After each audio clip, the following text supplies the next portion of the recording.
전국적으로 연일 확진자가 최고치를 경신하고 있는 가운데 경남에서도 확산세가 심상치 않습니다. 특히 오미크론 바이러스가 발견된 이후 확산 속도가 상상을 초월하고 있습니다. 하지만 일부 전문가들은 과도한 공포감이 오히려 대응 실패를 불러올 수 있다고 지적합니다. 김현민 기자가 마상혁 경상남도 의사회 감염병 대책위원장을 만나서 자세한 이야기 나눠봤습니다. 네, 안녕하세요, 위원장님. 먼저 오늘 인터뷰 응해주셔서 감사합니다. 위원장님, 설을 앞두고 경남에서도 오미크론 확산세가 심상치 않습니다. 이번 확산세 어떻게 보고 계십니까?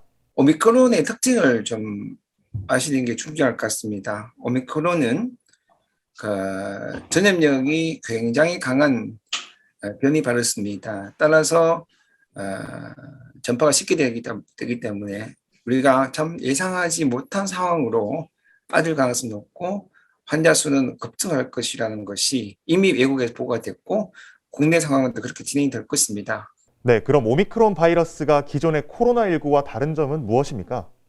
근데 오미크론주라는 게 뭐냐면 결국 코로나 바이러스인데 코로나 바이러스가 변이가 생긴 거죠. 쉽게 말씀을 드리면 우리 코로나 바이러스가 이 겉옷만 바꿔 입었다 생각하시면 될 것입니다. 예. 네, 그럼 우리는 어떻게 대응해야 합니까? 오미크론 환자의 발생을 우리가 백신으로라든지 거리두기라든지 해서 절대수를 줄이는 것은 아마 불가능한 상황으로 빠질 가능성이 높습니다. 환자 수에 막 너무 집착하시다 보면 굉장히 불안할 수밖에 없거든요. 그래서 이제부터 중요한 거는 환자 수가 중요한 것이 아니라 중증 환자의 발생과 사망자의 발생 이런 것들을 최대한 줄일 수 있는 정책으로 가야 되기 때문에 그래서 국민들께서는 아마 이런 상황에 대해서 충분히 이해를 하시고 따라가시는 게 중요하지 않을까라는 생각이 들어요. 사실 이 백신 접종을 두고도 말이 많았었습니다. 이 3차까지 맞기 부담스럽다는 분들도 계신데요.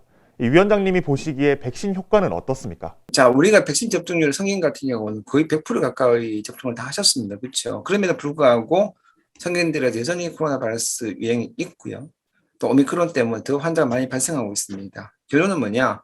백신으로는 코로나를 막을 수가 없다라는 거죠. 그렇다면 우리가 보호해야 될 분들, 그러니까 뭐 고위험군이나 고령자 중심으로 백신 접종이 이루어져야 되겠고 전파가 되지 않도록 그런 분들 보는 분들이 감염되지 않도록 접종하는 것까지는 저는 옳다고 생각합니다. 그러나 그렇지 않은 집단에 대해서는 백신 접종을 우리가 이제 자율적으로 우리가 선택할 수 있도록 해야지 지금처럼 백신 패스 정책을 하는 것은 뭐 잘못되지 않은 생각이 들고요. 네, 그럼 앞으로 정부의 방역 정책, 그럼 어떻게 가는 게 맞다고 보십니까?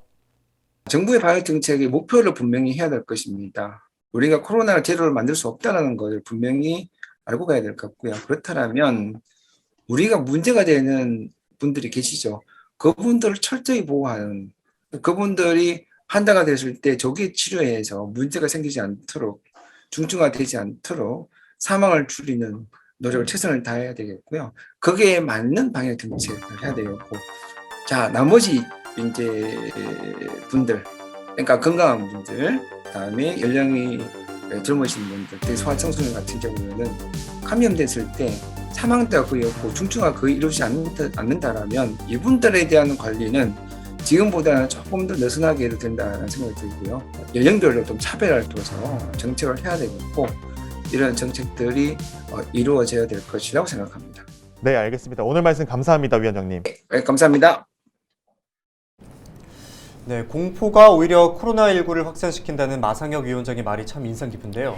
한 번도 겪어본 적 없는 상황에 모두가 혼란스럽고 두렵겠지만 서로 비난하지 말고 격려하면서 함께 극복한다면 다시 예전의 일상을 되찾을 수 있지 않을까 싶습니다. 계속해서 다음 소식입니다.